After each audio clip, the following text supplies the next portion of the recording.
Josue says my name because it's got like more R's and more L's and this is like so much more Spanish. Not that it isn't, it is Spanish as fuck, but for some reason we're in America and nobody does that shit. But I really appreciate when you do it. Like Roa, Josue. Although, what kind of pronunciation of your name is that? Is that like completely out the box? Like your mom was like, your name is now Josue. Go out, be part of the universe. All right. A very Spanish name, it's terrible. Really? I really thought we were like, I'm tired of people calling me Jose. That's not comedian enough. I'm gonna change that shit up, pronounce the U, Josue. All right, my bad. Sorry about that. So I'm a new comedian. I work with No Indoor Voices. We have a show Saturday at Brazil Arts Cafe. Josue is fucking hosting. If you care about good comedy, this motherfucker is gonna be doing it. I'll be there bringing waters to people or something. Hey guys. I haven't done laundry in a while, and I just worked at the festival, so this is my fucking outfit. You're welcome. I'm kind of a ham sandwich. People are like, oh, you're a comedian, tell us a fucking joke. And for some reason, I don't react that much to that. I wish I were the kind of comedian I was. You'd be like, all right, let me whip my fucking comedy dick out, slap it across your face. Like that? I bet you like that. Still working on my delivery, I guess. I'm still like trying to like figure out what my voice is and what I have to talk about, and mostly it's just catastrophes in my life. I think that's where we can derive the most comedy. I think that's where we get all the Tinder jokes from, and all the family jokes, all the abuse jokes. Because like, gotta go somewhere with that shit. You can't just hold it in. Yeah, I think that's why I like Kat's fucking jokes a lot. I think that there's a lot to be said for those moments where you just get to go up on stage and just empty out all your shit. You just pile it up here and you're like, look, everybody, you like that? And they're like, we're uncomfortable. You're like, too fucking bad, that's my comedy dick. Like that now, but you do. Familiarity will get you someday. Alright, what jokes do I have? I noticed that everybody dresses the fucking same. If it's not flannel, it's like that fucking athletic moisture wicking wear. You look beautiful though. That's your flannel. You're rocking that flannel. It's like a little turquoise, little blue. That's totally different. But yeah, everybody wears the same fucking shit. I noticed this the most when I was traveling, because I was like, oh, there's an American, and there's an American. And it's not like the fat white American you'd expect, but they're all wearing fucking Patagonias. And like the fucking same, like they never left the REI. They're like, I want to go out of the country, but I'd like to not know that I left. I'd like to always feel completely comfortable in the same fucking shit. I'm not really complaining though, because I work at farmers markets, and so it's just this parade of yoga pants all day long. And that is nice, I do appreciate that. Even when it's not necessarily nice, I know that that person's really comfortable and they're owning their shit. I'm like, you go, you get that celery in those yoga pants and maybe are a little ill-fitting, but you're comfortable, I appreciate you. I think it's getting so prevalent that even guys are like, you know, maybe I'll wear some fucking yoga pants. Maybe I can be that comfortable. This muscle, this little like camel toe that I rock, it's no big deal. Everybody's familiar by now. But I think everybody should fucking get outside their box, because like, you could wear a fucking lawn chair and a pool floaty, and I'd be like, bold choice, bro, high five. You get that shit, I really, everybody else needs to try some fucking different shit, because we're fucking starved for some difference. I don't know if you've noticed that. Even if someone's wearing like something, like not even that out of the normal, you're like, nice green shirt. I like that, it brings out your eyes. And take a motherfucking risk. So sway. Sorry. Okay. What else? I realized that my comedy it does this thing where I'm like, let me tell you a joke, and then I'll slowly wind down to the punch, and I'll get really quiet, and I'll turn away. That's my delivery. I don't know if anybody made you watch that Ralphie May video where he talks about comedy, and it goes on, and it's fucking great. But afterwards, I felt like I had like this tiny comedian, like, overweight angel, just like telling me what's up every time I try to go tell jokes.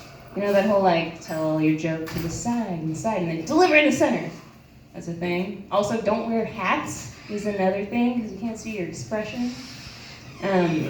Yeah, that's something that a lot of comedians, they don't give a fuck about. They're like, I'll do what I want. I want to be comfortable in my fucking face. Tell you some jokes from over here. But another thing I thought was kind of funny was he said that like women comedians don't fuck any of the male comedians because they'll never forget. And then you'll always be that comedian chick that fucked that guy comedian. I was like, what's wrong with that shit? Sounds like totally fucking normal shit. Yeah. What's wrong? And his advice to the male comedians is like, don't fuck the help at the establishment. Like, don't fuck the waitresses. I was like, that's kind of weird. I mean, I can see that. That's a very functional form of advice. Don't fuck people that you work with if you want to continue working there. That's pretty obvious. But, and then the whole time, dude's fucking selling weed. Does anybody know that about Rapping Ray? He is like selling weed to all these comedians. So he's providing a service, and then also just being really prepared if he gets to like get a moment to go up on stage. I think that's the real advice, is like, maybe you should sell some weed.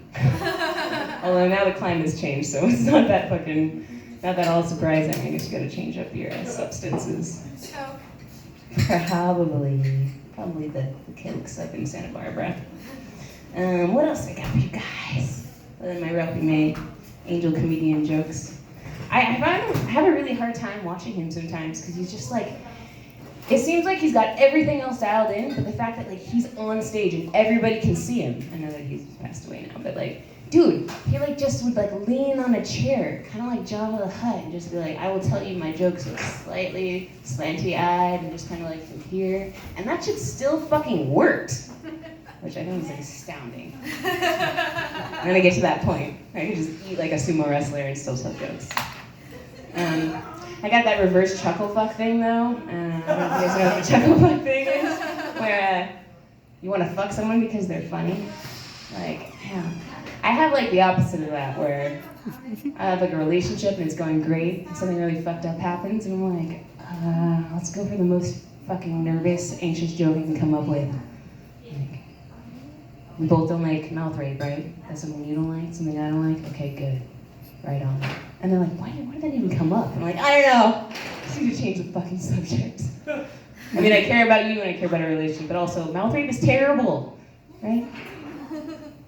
But I've done that. I've told a lot of jokes at really inopportune times in relationships where that is the end. But I don't know, it clears the table. I really appreciate the like easy moment.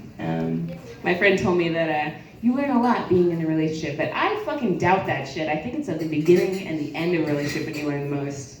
I recently learned that you don't make a fucking physical fuck list. I know everybody has a fuck list, but you never fucking write that shit down because it's evidence. I was trying to be honest. I was like, all right, let's figure out how many people I fucked. I was just like, because I've deleted people off my list mentally. Try to count and been like, it seems like it's a really low number. And I'm like, oh wait, no, there's that other person. Fuck. Like, add them to the list. I'm like, shit, there's that other person. Add them to the list. The only way I could figure that out was like, I'm taking a pencil, piece of paper, and being like, that time in my life and this time in my life. And I realized after I did it that like, oh shit, this is not a good piece of paper. Even though it doesn't have a title, maybe that's where I went wrong. I should have fucking put like, people that I think are really awesome, that I happen to know, that my partner happens to know. It's all male. But so my super possessive partner saw this list because I'm an idiot and I never fucking throw shit away. And he took offense to it, which I think is bullshit. Like, everybody's got a really weird fuck list. Yeah. I mean, even if you didn't fuck anyone, it's just got like half a person on it, and they like question you about it, and you're like, well, there was this one night where we were both kind of like in pillowcases next to each other. I don't really know what happened. I think somebody's dick went somewhere, maybe in my ear, but they're definitely on my list. And I just think that like, you know, like whatever happens, happens, and like that doesn't actually affect your relationship when you're in it. I can understand, I guess, how incriminating that could be, but yeah, I think everybody's got to like sort of own whatever it is that they are and try to be honest. Anyways, guys, that's not really a joke. See, that was one of those ones that just trailed and like went anywhere. But anyway, so yeah, show Saturday. Eventually I'll be able to tell jokes with them, so keep paying attention and putting up with me, and have a great night. Thanks, guys. Buena historia, Sarquilla.